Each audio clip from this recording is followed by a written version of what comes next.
Εσύ γνωρίζεις τι είναι το κομποσχήνι και ποια η ιστορία του? Το κομποσχήνι που έχουν όλοι οι Ορθόδοξοι μοναχοί και το χρησιμοποιούν και πολλοί Ορθόδοξοι λαϊκοί είναι συνήθως μάλινο και πλεγμένο σε διάφορα μεγέθη. Από πολύ μικρό που φοριέται στο δάχτυλο έως πολύ μεγάλο, 33 με 33 κόμπους, 50 με 50 κόμπους και ούτω καθεξής. Σύμφωνα με την παράδοση, ο Όσιος Παχώμιος το 320 μετά Χριστόν ίδρυσε με τη βοήθεια του Αγίου Αντωνίου το πρώτο μοναστήρι στη Θηβαΐδα της Αιγύπτου. Άρχισε να αναζητεί έναν τρόπο που θα βοηθούσε τους μοναχούς στην αυτοσυγκέντρωση της προσευχής και στην αρρύθμιση των ευχών. Κατά την Ιερή Παράδοση, ο Αρχάγγελος Γαβριήλ επισκέφθηκε στον ύπνο του τον Όσιο Παχώμιο και του έδειξε πώς θα φτιάξει το εργαλείο που θα εξυπηρετούσε τις ανάγκες της προσευχής. Το εργαλείο αυτό ήταν το κομποσχήνι. Η προσευχή με κομποσχήνι βοηθάει πολύ στη συγκέντρωση του νου. Γίνεται με συγκεκριμένο τρόπο.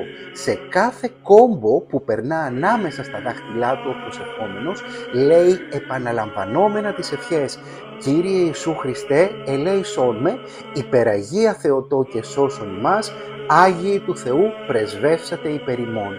Είναι δυνατόν να λέγεται και μόνη η ευχή «Κύριε Ιησού Χριστέ, ελέησόν με».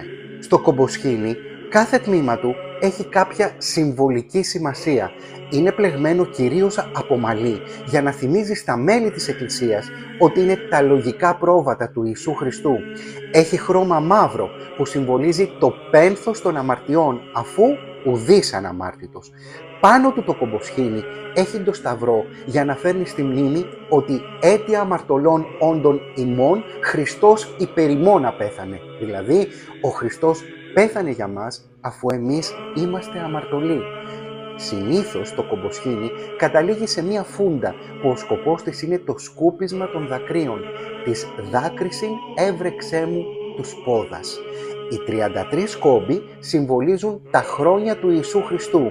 Οι 99 κόμποι είναι το 33 πολλαπλασιασμένο με τον αριθμό των τριών προσώπων της Αγίας Τριάδας και κάθε κόμπος αποτελείται από 9 πλεγμένους σταυρούς που συμβολίζουν τα 9 τάγματα των αγγέλων.